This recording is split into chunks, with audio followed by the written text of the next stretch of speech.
You're listening to this episode on Spotify, Apple Podcasts, or YouTube. Hit that subscribe button and leave us a comment. It would greatly benefit the show. I'm a candle man now. You're a candle nerd now? No, Bergamot? I said candle guy, but you can call it candle nerd. Wow, let him label himself. Jeez. Hello and welcome to Movie Baiters for the Farx Brothers. I'm Kirk. I'm Kyle. I'm Nick. And we're joined by composer Eric Richardson. We are discussing The Rip, or is it the R.I.P.? It's The Rip, right? It's the Rex. They say the No, I'm rip making a in the- joke. Oh, Making a this is joke. you being funny? Yeah, wow. Jeez, I guess I'm not funny. Here, let's add something real funny before we... Eric, I like this movie. And I am going to ask you why you picked it. So think of that answer while I bust on my brother. Did you finish it? You didn't finish it, right? But I read the like Cliff's notes of it. I'm like, Cliff's okay, well Notes. that actually it had some good turns to it. Yeah, you know. the story is good. It Yeah. pissed me off when you were like, that's not a real background. And I was like, I'm pretty sure that's a real... Like, which... Was it the marina you didn't think was real? The very beginning. The Where very she's in the car, driving. to Well, the when marina? she's hiding, like when she gets shot. Yeah, at the Oh, marina. I don't know. Yeah, it's the first scene. Well, Just there's retake the water and there's a parking lot. Take everything, take the same script and remake it, just not at Netflix.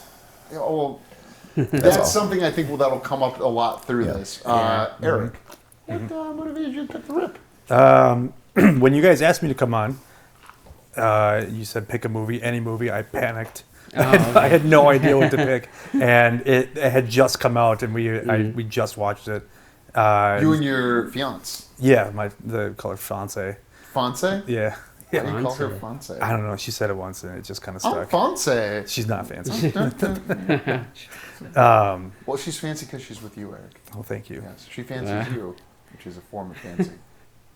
Wow. Use that. Valentine's Day Great is coming save. up. It This is. will come out after Valentine's Day, but Yeah. this is what really the movie Bader Farx Brothers Yeah. are here to do. Is Dating advice. yeah, Or so you just relationship watched- advice. I'm always since I believe this is a boy movie. What did your girl think Boy of this movie? movie. She thought it was fine. She thought it was good. She, like many suburban white people, loves the true crime stuff. You know, so it's not hard. Based on true events. Right. So it wasn't a hard sell. Plus, Damon and Affleck isn't a hard sell either. So Yeah. yeah, They're Are a good duo. are you you're pro Damon and Affleck? for sure. Okay. Yeah. Porque. Well, they're great. I mean, I think objectively they're good actors. I think Affleck's better behind the camera than in front of it. And I wish he would get back to directing more. I think he's got a movie coming out next year that he's directing. But yeah. Well, yeah, I liked the last one he directed, Air, with both of them, and actually, their kind of whole game now where they're copying the Sing Sing model of how do we put everyone in earning on the movie together. Yeah. I like that. I actually think Ben Affleck might be the better actor than Matt Damon.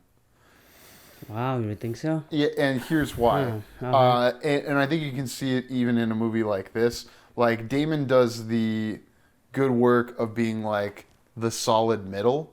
And he can be, you Yeah. know, he's not an everyman, but he makes you believe he's an everyman. Right.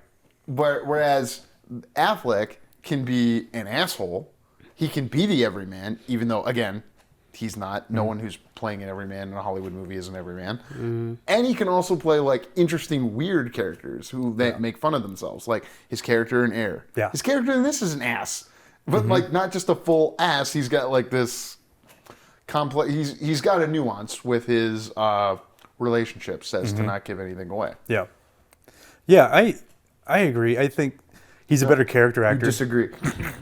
With what? No, sorry. Oh, it's no. a debate show. You're here to tell me I'm full of shit. Well, you're not full of shit because I think you're right. Cool. But yeah, I think my favorite part of Damon's acting was his beard because I just knew he was growing it out to be in the Did Odyssey. most of the so, work, yeah. You know, so that was that right there. Do you think he's making more money on this or the Odyssey? I guess it'll depend Why on how would the he make Odyssey more money on the performs. Rip? Because he's a producer, isn't he? Yeah, Oh, it's $100 million. okay. It's $100 million movie. The what is it? The Odyssey is like a $200 million movie. But Yeah, how much of but that I money don't know. is going to Him? Yeah, like he's probably not Yeah. a producer on that one, so. I mean, he said he'll do anything to be in a Nolan project. So, I mean, who knows how much he's getting paid Yeah, or not maybe getting paid. Lowballed. I don't know. And like that too, like the interview circuit for the Rip has been interesting. Like listening to them, Damon and Affleck talk about like filmmaking and their histories, and talking about like they're trying to make it so everyone that worked on it is getting paid from the gross of the movie. So like that stuff too, like they're likable people. And I think that for me that goes a long way in terms of just like watching their products. If the Rip was bad, I still would have watched it because I wanted to succeed. Interesting. In my head, I just went to Ben Affleck grandstanding on Bill Maher a couple of times in the 2010s, being like, all right, buddy, calm down. I get that you're taking the roids for Batman, and that he's been on a journey that's brought him like this, whereas Damon, it's kind of been, flat. Like, you never hear about his relationships. You know? But doesn't that make Damon a better actor if he's flat all the way down? Because if Ben Affleck goes up and down, he probably doesn't have a lot of good roles. Our relationship to Ben Affleck, the product, as the public, has been up and down. I'm referring to them as the product they put into the marketplace, which is their movies. Well, I would... And then we're consuming them through celebrity culture as well, which I think is silly. Have you seen more Ben Affleck acting movies or more Matt Damon movies? Because I feel like I've seen more movies with Matt Damon as the actor more than Ben Affleck. Because I only seen him in The Accountant or Batman. That's about it. You haven't seen like Argo or all the Gone movies Girl? in I the saw Argo. 90s? I What'd saw you say? Argo. Gone Girl? Oh yeah, I saw that. But that's... You saw a lot of them in that, I think, didn't you? You saw the side of his penis. Side, front, back, does it really matter? No. Yeah, but I don't think he was standout in that movie. Who's his I thought he was a standout in No, that who was movie. playing opposite him? His Rosamund wife. Pike as the... she played. I think she had a much bigger role in the movie than he did. Well, he's the Matt Damon there because he's got to the be... Matt Damon there. Well, because part of... So he's the better actor then. Matt Damon is a better actor because you called him the Matt Damon of that movie. He's playing the center. He's playing the gravitational center of that movie because I don't know if you can tell by the title. The girl is gone for a big portion of it, and For half you're the meant movie. to wonder, did Ben Affleck kill her or not? And that you wonder that about Ben Affleck is Yeah, but because you she's wonder if Matt Damon's I a good would guy argue in this she's a movie. much more compelling character than he is. Do you He's kind wonder- of boring. He's boring in the movie. In the contrast of those two characters, I'm not going to argue that. But Uh-huh. that'd be like me saying, well, Ben Affleck's the better actor in The Last Duel than Matt Damon because Ben Affleck's character is I didn't ridiculous. see The Last Duel. So that's a mistake on your part. It's it's a great movie. He's got a sweet mullet. Have you seen The Last Duel? Oh, yeah. Okay, how did you feel about The Last Duel? I thought it was better than I thought it was going to be. Okay. Like, I was like, when I saw it coming out, it's like, this is just a really boring Ridley Scott movie that doesn't need to exist. And I was pleasantly surprised, mostly by Matt Damon's mullet. I heard the theory that it's a metaphor for like what Hollywood is theoretically like. Like the people like Ben Affleck or Ben Affleck's character in that movie, the blonde wig guy. He's getting down, getting in the orgies, and having fun. And He's a Hollywood producer. Is that well, what you're saying? and Matt Damon is kind of off, and he doesn't like to get in the orgies and stuff, and therefore is not as successful in his medieval career. I think it's the 1300s, the last recording of the official duel that was used as a governmental system. What? Well, I haven't seen the movie, so I can't comment. I'm just telling you that when you contrast their characters, one of them is specifically supposed to be more bland Like a than the other Hollywood one. producer, yeah. Or executive producer? Who has more parties in Hollywood? Hollywood producer or executive producer in Hollywood? Well, the executive producers usually like The money guy, more or less. the PGA has a defined structure around how you get those titles, and I would invite everyone to look at the PGA guidelines before I speculate on them. But both of these guys are producers, and Back to the Rip. well, no, I'm still kind of on the Ben Affleck, Matt. Let me take this from a completely different angle. Have you heard of the Mindy Kaling play called Matt and Ben? No. Have any of you? No. We You were there. That's right. Yeah. Oh, you were there. Okay, do you want to explain what I'm talking about? What's that? Do you want to explain what I'm talking about? Well, yeah, I don't know exactly where you're going with it, but the gist of it, I mean, it's a play. It's a comical retelling of their process of writing Good Will Hunting, right? It was Good Will Hunting. And it's specifically always they're played by women because it was written by Oh, Mindy true. Kaling, That's a and it was a chance for her to play. I can't remember if she played Matt Damon or Ben Affleck. And it's about like a woman's interpretation of what being a man is like. Which, ladies, I'm fine with. You continue. It's very entertaining. When and our friend Elizabeth was in the play. We were going to see her in it, and I just remember thinking that it's funny that Matt Damon and Ben Affleck exist in this space where we've known them for decades. Mm-hmm. They're Gen X guys, and their friendship is like this proxy for what people have as an idyllic male friendship, don't you think? Yeah, but weren't you asking Nick what he thought about the play? Yeah, like, what did you think about the play? Yeah. Does Nick like plays? People can't see you when you're making fun of me. Nick still went to watch it. What did you think of the play, Nick? It was entertaining. It was good. It was entertaining. Yeah. Was it true at all, or did she make most? Well, I think I'm sure there were broad strokes that were true there, but like it was pretty maybe. What in Why what broad way? strokes? No, the stroke part was what was the pun. What's the pun about? Wait, what? I thought the pun was broad. Again, No, the pun was bronze, and then I switched it to strokes to screw with him because I'm not a good brother. I think the comedy, like the stuff that they did for comedy was probably like. I feel like that couldn't have happened, but that I didn't care. I wasn't there to get like a real. Yeah. No, it was funny. Nice. Just saying, if you really want to like go deep on the Matt Ben, you're in high school.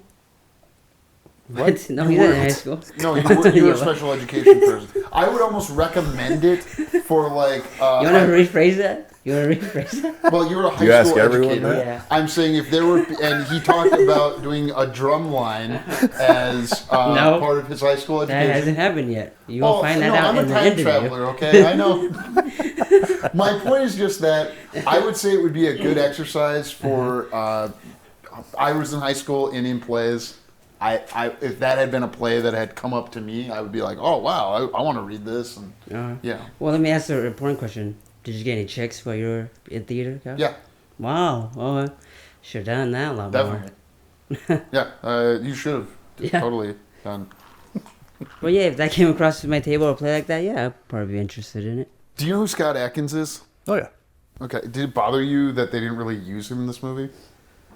No, I like all the other characters much more. I always want more Kyle Chandler. Like, I think Kyle Chandler is one of the best. Are you an FNL guy? FNL. Friday Night Lights? Oh yeah, I mean Coach Taylor. He's you're talking about center of gravity in terms of like characters in a show. Yeah, that was great in high school. I think it's a little melodramatic, but it's still fun.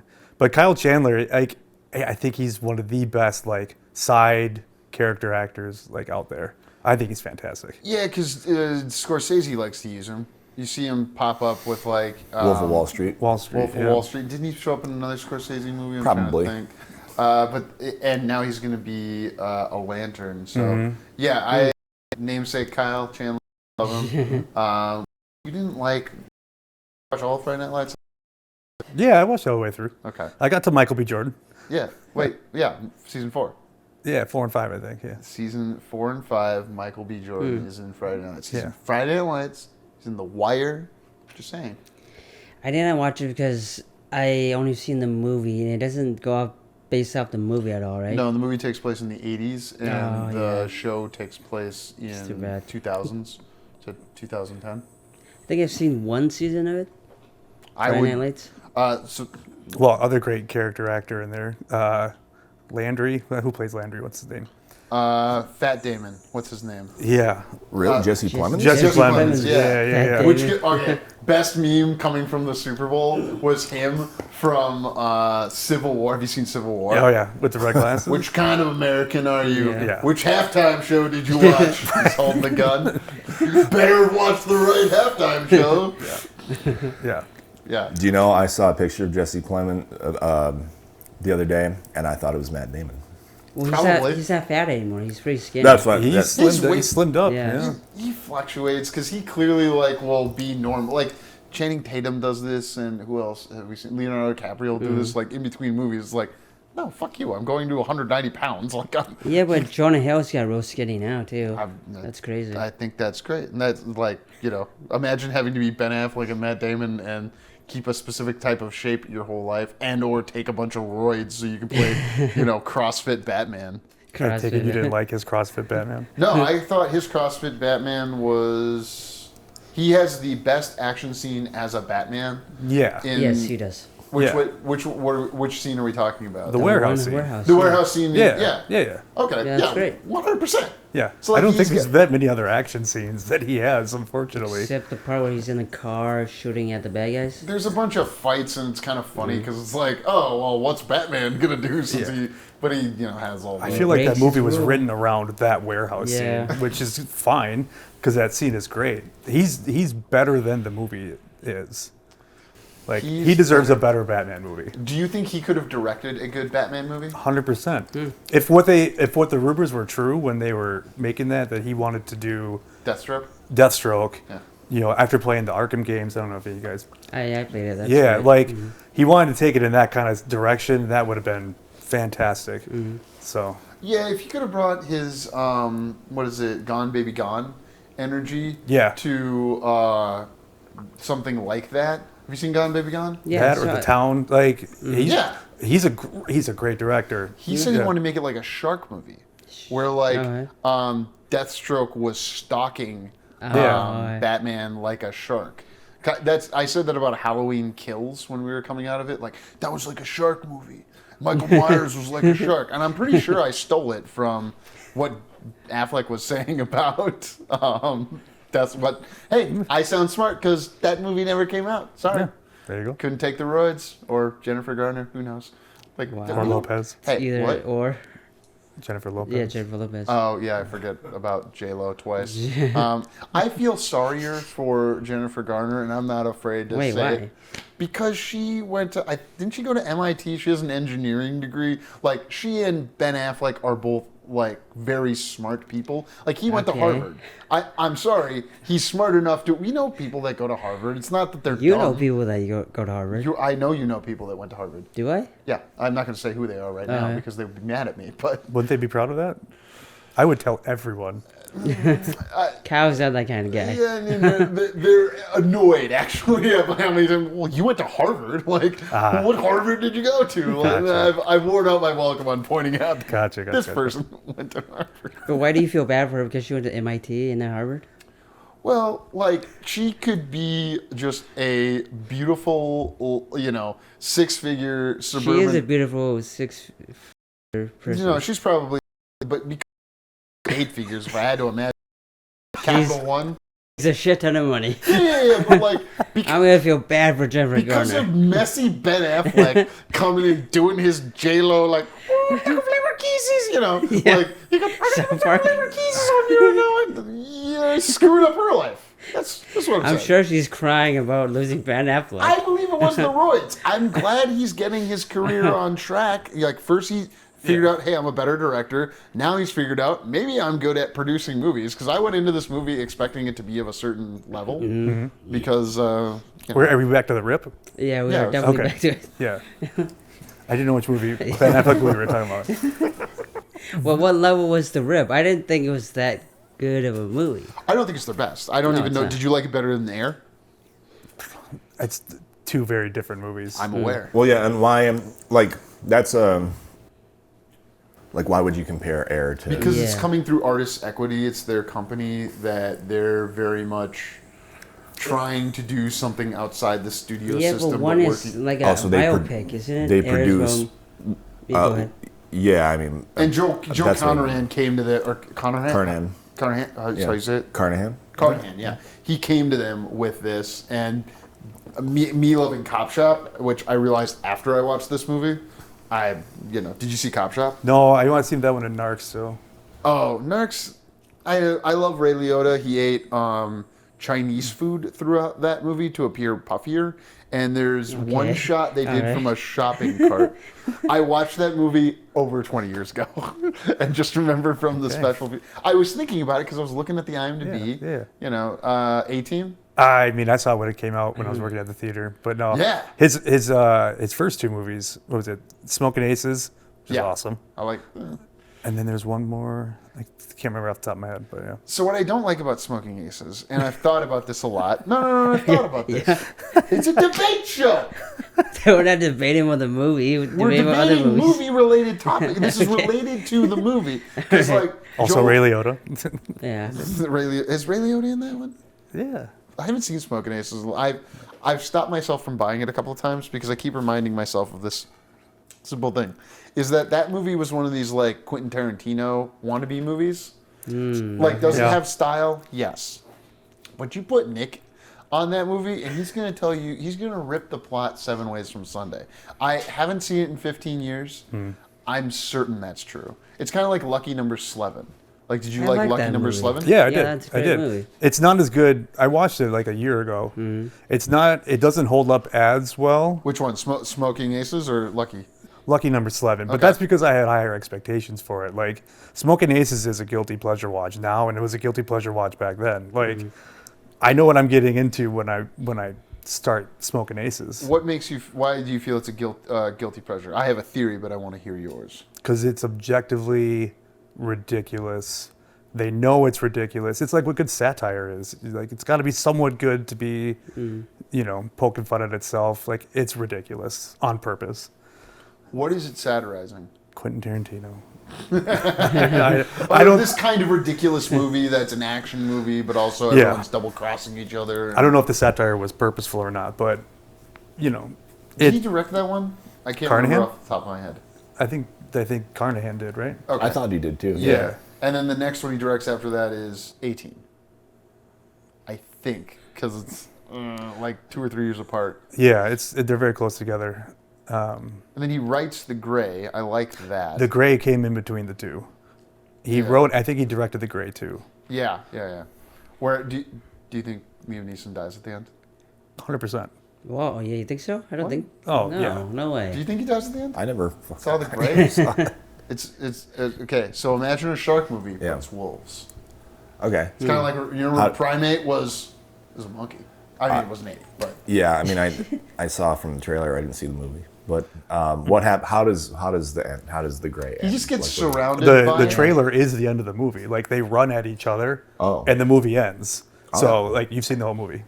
He's essentially in the middle of a wolf den, so he has to fight all the other wolves. He's gonna fight the alpha. Yeah, the alpha. I think he'll win. Is it a man versus himself movie in that he has to overcome something within him? This is like what the movie is asking you to ask yourself, or is it a man overcoming nature? And ultimately, to overcome himself, he must overcome nature. And ultimately, as Eric believes, he does not. I was going to say, it sounds like he doesn't overcome anything. No, he does. It's tragic. But he does put little shot glasses in his knuckles, and it breaks them, and it's pretty badass. Oh, yeah, to get like... Yeah, it is pretty cool.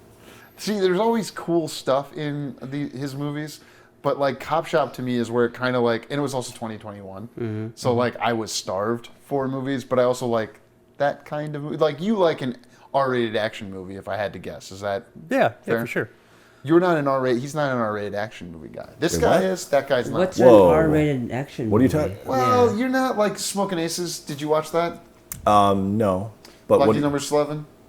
No. Was that R-rated? And then like, would you have watched The Rip? No. Had If it wasn't a Netflix movie, I might have had. It might have been. Oh a better no, I meant it being a Netflix movie, and that we should shift to that, and like which ways can you smell the Netflix on this, and which ways you can't. But you said I'm not an R-rated action guy. I don't think of you as like, hey, there's an action movie coming out and it's R-rated, unless it has like a horror bent. Like Predator was, and that wasn't even R-rated. This last one, it was PG-13. Yeah, I'm surprised how much I like that. But no, I'm an action movies these days are usually bad. That's why I'm not. I don't. Yeah, and then I wouldn't call The Rip an action movie. That's an action movie. See, like the third act really kind of and jumps into that. I would agree with you the first time I watched it. I didn't agree with myself the second time I did. Yeah, like it doesn't brand itself it's, I mean, if they call it that, but like when you watch like the trailers for it and you're getting ready for it, like you're signing up for a cop drama with Damon and Affleck. And like that's how the movie is being sold.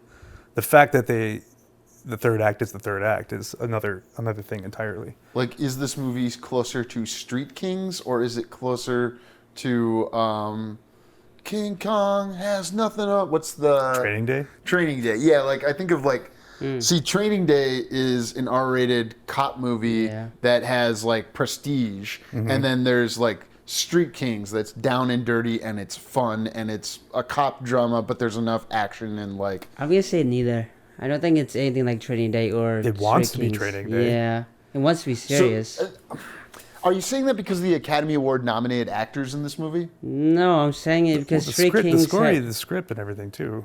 You think the story? Okay, say more, please. Like it's well written.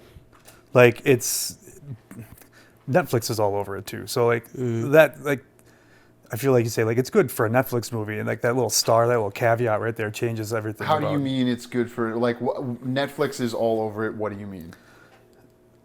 Like in the different production parts to it, I think you can see a lot of things that are geared towards success on a streaming service versus like what objectively makes like Training Day good. Yeah. Sorry, I didn't mean to cut you off. No, you're good. Please cut him off. Sorry. Wow. Love you too, Cal. They went into, like, because I heard them saying, hey, the way we've traditionally made an action movie is that there's an action set piece in the first quarter, there's a big one in the middle half, and then the last quarter has the biggest action set piece, and they kind of ramp up that way. But they said that Netflix says, no, you need one in the first 5 minutes. And then repeat the plot 3 or 4 times so that people know what's going on. Know what's going on. Yeah, that's what. Right. Yeah, that's the interview I saw where, like, I don't know if it was Matt Damon, Ben Affleck was talking about. Well, are we talking about the Joe Rogan interview? Because that's the only one I heard. No, isn't it where I don't remember who said it, but they're saying that the plot has to be simple enough so that whoever's looking at their phone can follow the story still. Is that Joe Rogan or? I'm sure they said it there. Now they think about it. I listened to them on a couple places. So I would say that's the Netflix of it all. Like. Is that it's simple? No, it's simple, and they kind of repeat it a few times. They have to directly say what they're doing. I disagree with that because my argument for it is that we're getting little progressions in the plot consistently, and who has what information is core to the story.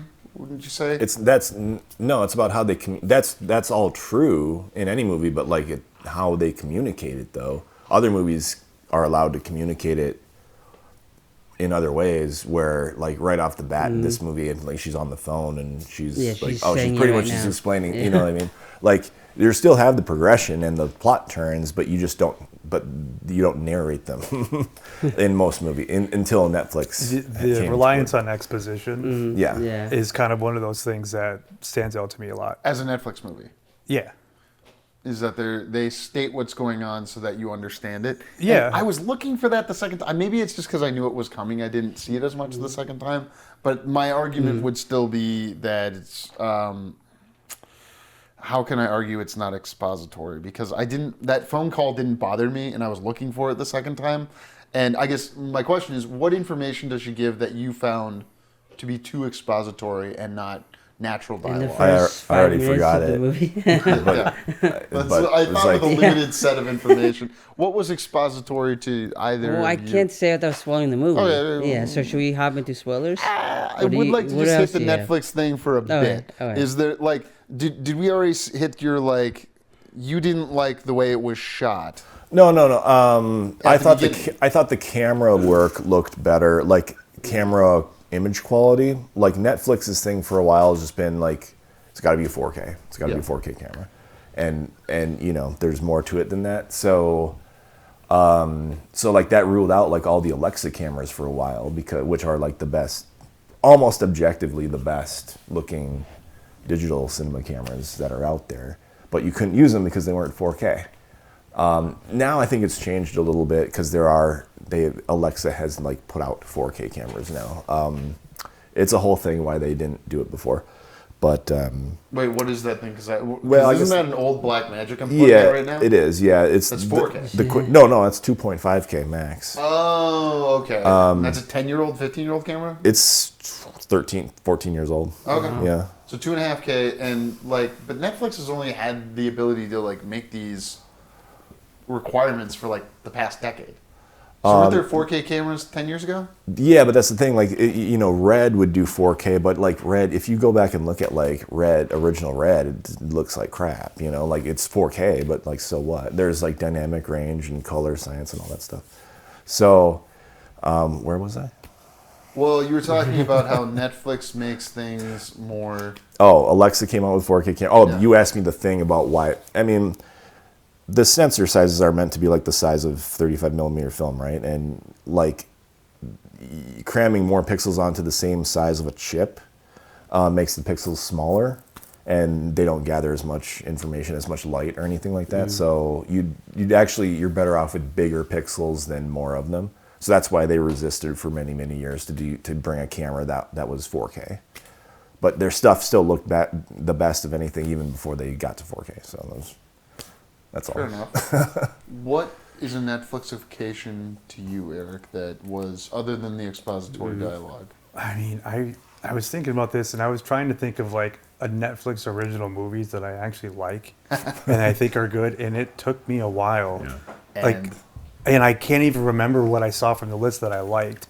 And there's some like I like this movie, and for the life of me can't remember like which other ones are on there. Like maybe The Ballad of Buster Scruggs, but like that's sure. It's not really a movie itself. Like there's something about, and I know everyone that when you make something you want to have a wide appeal to like as much as possible, but there's something about not dumbing it down because I don't want to say like they're trying to insult anyone, but it's like it's simplifying and expanding its reach. And there's something that's just kind of simple about it that's like, oh, this is a Netflix thing. It's kind of like watching, like going from HBO Max TV show to watching, an NBC, Chicago PD. That's what I feel like is like, it's over. I think it's overdoing it a bit, but like that's what I think the gap is typically.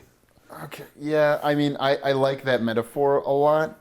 I tried to think and I generally agree with like the idea that streaming is making movies worse because streaming and I also agree with the theory streaming only exists to kill residuals because that was creating a pretty good system for a lot of people to continue to make a lot of money. And then, hey, I'm also not against technology, so I'm a self-baiter.